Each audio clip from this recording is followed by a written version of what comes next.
All right, welcome to the number one Bengals podcast. I'm Dadio McDuke. I'm joined as always by Dr. Hodgie, the Electric Smoji, and John Sheeran. And guys, we are on a 2 week streak. Okay, I mean that's like a whole season for Zach Taylor. Am I Yeah, right? is this Like, legal? Like, are I they don't. allowed to win 2 wins in a row? I'm so confused because Zach Taylor, seems to be the guy to come in and bring us these generational talents with his losing, and now he's all of a sudden, what is he doing? What is he doing, John? What's he trying to do here? I guess his job, maybe. I don't know. His job seems to change every single week. It's whether it's losing on command or now just beating bad teams. I don't know. It's strange. I've said it before and I'll say it again. I'm not a fan of the tanking idea. I don't like it. It's a new thing. We didn't used to talk about tanking in the NFL to get somebody. If you think 20 years ago, teams played, teams won. And I think that's what I liked about the Marvin Lewis era. There was never talk of tanking. You get who you get. I don't think a first-round draft pick, whoever it might be, is worth the lack of morale that this team has had. And I think that the positive upswing in morale that we've had these past 2 weeks, that's been great. Okay, let me offer a counterpoint. And John, I want you to chip in here. So in general, obviously tanking is stupid. Like the Dolphins last year were supposed to be tanking, but they didn't. And look how the team produced that winning culture and it got the momentum. It was great. However, when you're at the tail end of the season and you have all these players out, okay, and you're not looking, you don't have a franchise quarterback who's getting developed. You don't have this and that. You're just kind of hanging on and waiting for the season to end. I'm not saying I'm for tanking, but here's the problem with us winning games. The problem is the Bengals do not have more than 2 scouts. And it hasn't been confirmed, but I do believe that they are nephews of Mike Brown. I don't think they're getting paid. Yeah. There's actually triplets, Huey, Dwayne, Louie. Yeah. John, the Bengals, they have good draft picks when they fall into their lap, like Joe Burrow. Okay. When it gets later in the draft and they have to make decisions, other than the second round, I don't know why they're good in the second round. But in general, when they have to make decisions on offensive tackles, when they have to make decisions on offensive guards, when it comes to their scouting, okay, then we have a problem. This Panini Sewell guy, okay, he's just staring them in the face. He's like, here I am. I'm good. There's no decision to make. You want the Panini. I'm concerned with the Bengals dropping back into like the 7th pick, maybe trading down. Like, oh, we have all these picks. Yeah, but do you know what to do with them? No. You know what to do when you have an AJ Green number 4 fall into your lap. But when we missed on the other centers, or we missed on the, we had Billy Price. When we missed on, I want to know what happened with John. I want to know what happened with John Ross. Like what went wrong there? Yeah, I mean, so that's the thing. Is like John Ross wasn't a clear pick at number 9, right, John? I mean, there's a decision to be made. They went for the high upside. Marvin Lewis wasn't on board, but they went for the high upside and it backfired. And so that's what I'm concerned about, John. Let's talk about this because I think Hodgie has a good point.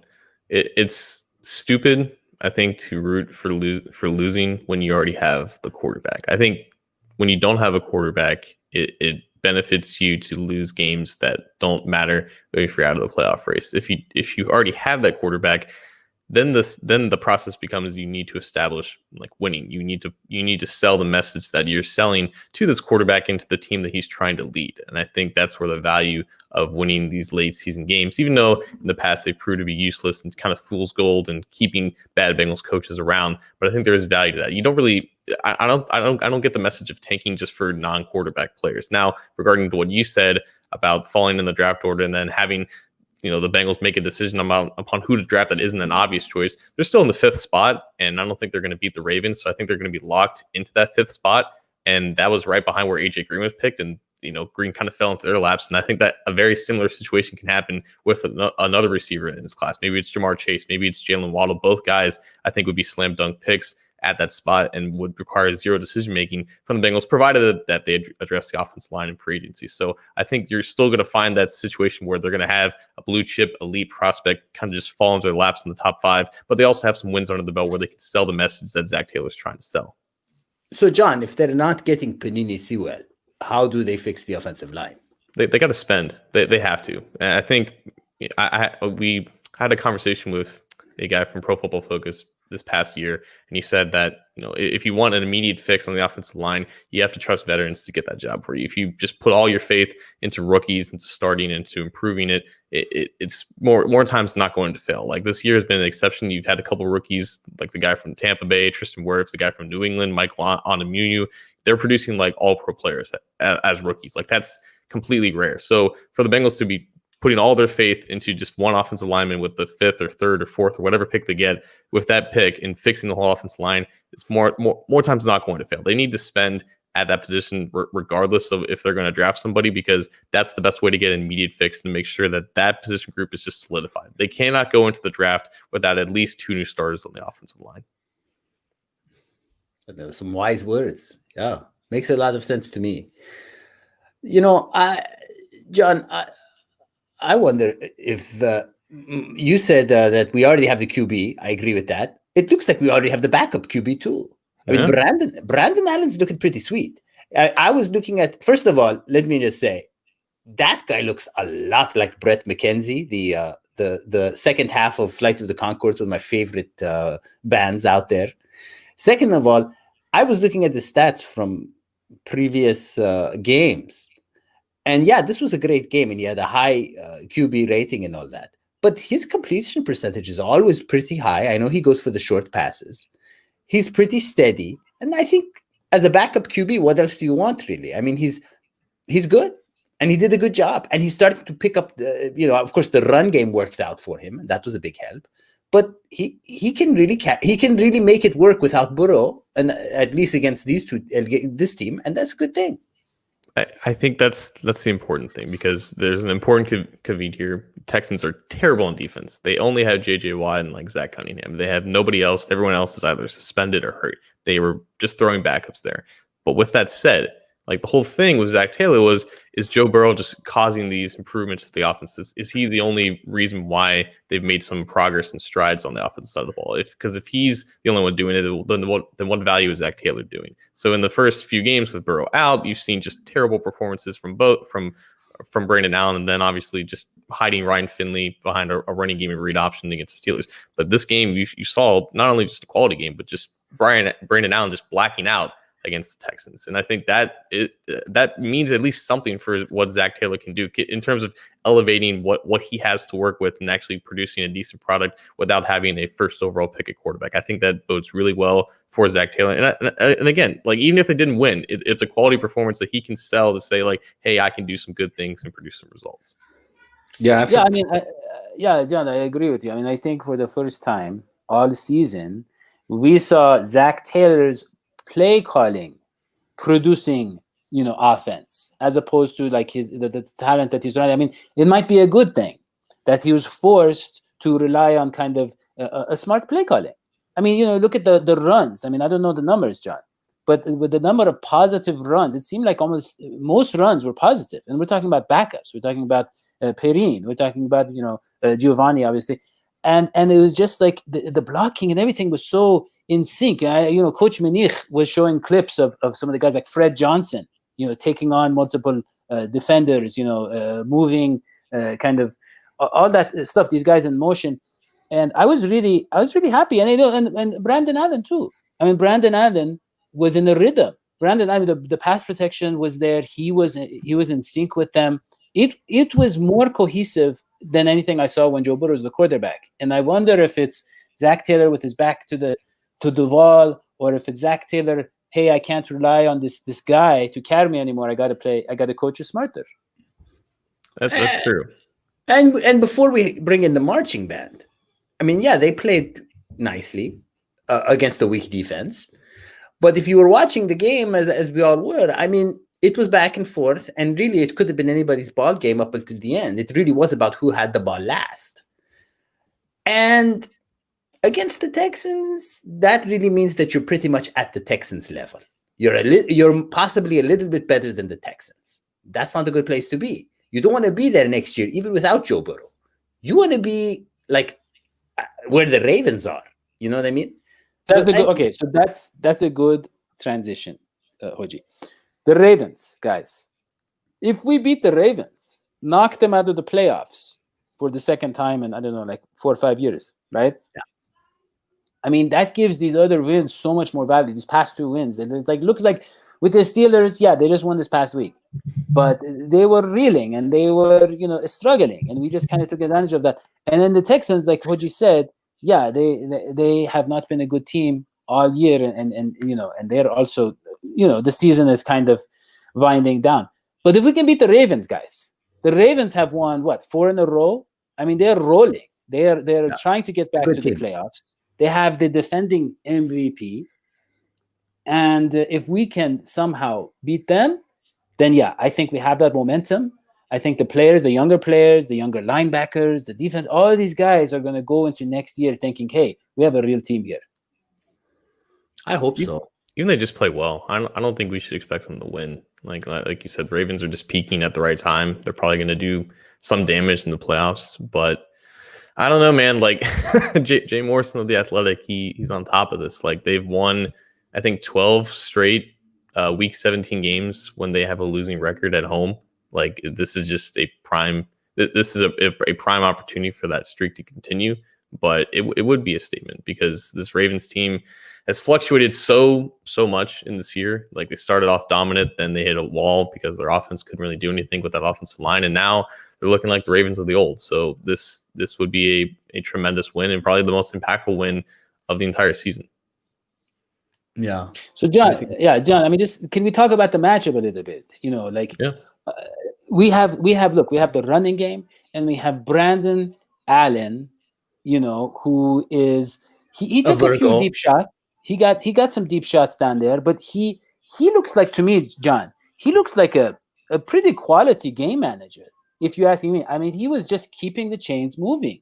Well, give Zach some credit for that. I mean, or Callahan or whoever decided, hey, let's adjust so nicely to Brandon Allen's particular strengths, the play action, the short passes. I mean, that's pretty cool that they did that. They were able, and they did that with Finley too. I've been very impressed with the way they've modified Finley. I think with Finley, they just kind of hid him, right? But it worked. That's what I'm saying. Wait, hold on. But that's what they started to do with Allen. Like the whole first quarter, that was a completely scripted offense. They were just throwing screens and stuff, and then once that failed, initially they hit a wall, but then Allen just blacked out with just these Jeff Blake deep bombs. And but like you said, like Allen has that game management vibe because he just wins with anticipation, doesn't win with sheer arm strength, and that isn't going to work as well against a defense like the Ravens that collapsed a little bit better on routes and just are more opportunistic. So there you go. That's what I want to talk about, John. What can we expect? What can we look forward to? Is AJ Green going to finally, look like AJ Green? It's the Ravens, his last game ever against the Ravens in the Bengals uniform. I mean, is he going to get those 2 touchdowns to give him the record? Is the defense going to finally be able to stop Lamar Jackson? I mean, we saw there were a couple of breakdowns. I don't know if you saw, John, that little debate with Jermaine Pratt and Ben Baby on Twitter. But, I did, but it's like, so it's like there is a couple of defensive breakdowns with some long runs by the Texans. But that's what's going to kill you. The Ravens have been the best at taking advantage of that. John, tell me more about what you expect. Yeah. No, I think like that defense kind of showed its warts in true form against an actually competent offense, and it's going to definitely hurt them against the Ravens, who have the capabilities of just having those explosive plays. Like they made David Johnson look like 2015 David Johnson. What do you think Lamar Jackson and Gus Edwards are going to do? But like on defense, though, with the Ravens, like Marlon Humphrey, Chuck Clark, Deshaun Elliott, those are guys who are just very opportunistic in getting into the passing lanes and stuff of that nature. And then you have the defensive line. Like the Texans had 0 pass rush against Brandon Allen. He had all the time in the world to make it work. Ravens are going to be coming after him a lot harder. Like just remember what they did against Burrow like 3 months ago. It was ugly. Yeah. So it's gonna be tougher. There's no doubt about it. It's gonna be tough, but the expectations once again are low. And that seems to have worked in our interest in the past. I mean, nobody's expecting the Bengals to win, which is nice. And, we have gotten pretty lucky these past 2 games in that the mojo has been off for the teams we've been playing. Who knows? Maybe the Ravens are going to have a bad mojo week. We can always do certain rituals to make that happen. I don't know if that's okay, but we can. You never know. I mean, I think that, yes, we're probably going to lose. But I would like to see the Bengals show the kind of energy and effort and grit that they have shown these past few weeks. That's been really inspiring. And I think setting up the stage for what I hope will be a triumphant return for Joe Burrow next year. By the way, we have not discussed some of the good news coming out about Joe Burrow's knee surgery. Have we discussed that yet? Yeah, he can walk. He can still walk. He can walk. And having a walking quarterback is really important in today's NFL. It's important. Yeah, absolutely. And no, but Hodgie, you said before. I mean, if you look at the great ones, you look at your Tom Brady, you look at your Aaron Rodgers, they all walk. They all walk, yeah. None of them crawl. I don't know. No. You would think it might, the crawling QB is the thing of the past. That was like in the 40s. Yeah. Ben is very close to be crawling at this point. Yeah. He kind of rolls. They roll him in. Yeah. Yeah, but Hodgie, you talked about how you were worried because Joe Burrow likes to run, that his injuries are going to hurt him. I disagree because Joe Burrow is not about the speed. It's anticipation and opportunistic runs. And I don't think this injury is going to change that. I think his ability to maneuver the pocket, it's I don't know what his athleticism is like, but I don't think that this injury is going to hurt his career at all. I think he's only going to get stronger. Guys, I guess I'm just going to say finally, my only concern at the end of the season is, I don't know why, but bad teams with bad O-lines, and late in the season, they tend to look better, the O-lines. And that's the same case with the Bengals. If we miss out on Sewell, okay, and there's not a home run hitter, we might not take a offensive lineman in the first round. I'm worried that, again, we might see an offseason of taking this offensive line, giving them too much credit, and not shaking things up enough. Well, but John gave us the recipe. I mean, I think the problem has been thinking too much about how a rookie lineman is going to change the game. And as John said, there has to be much more big stuff that needs to be done. Now, can we, for example, change Joe Burrow's legs to Ryan Finley's legs? Those things are illegal and cannot be done. But you can spend money in other ways, hiring big offensive linemen that are expensive. And I think that's what we have to do, the more experienced types. Hold on. I need to say this because I can just confirm you right now that there is at least one Bengals coach on the staff that knows that they're limited by their offensive line. Like they however good this offensive line, good in quotation marks, looks over the past 5 weeks, it doesn't erase what they did to Joe Burrow. It doesn't erase that the Blackburns, the Browns see their marketing god, hurt and have his knee blown up. Like that doesn't go away. They cannot go into next season with the same 4 or 5 starters. They need to have an actual change. I agree. John, I love your youthful positivity and logic, and the fact that you hope that the Browns and the Blackburns. It's not hope. It's not hope. It's a guarantee. It's a guarantee.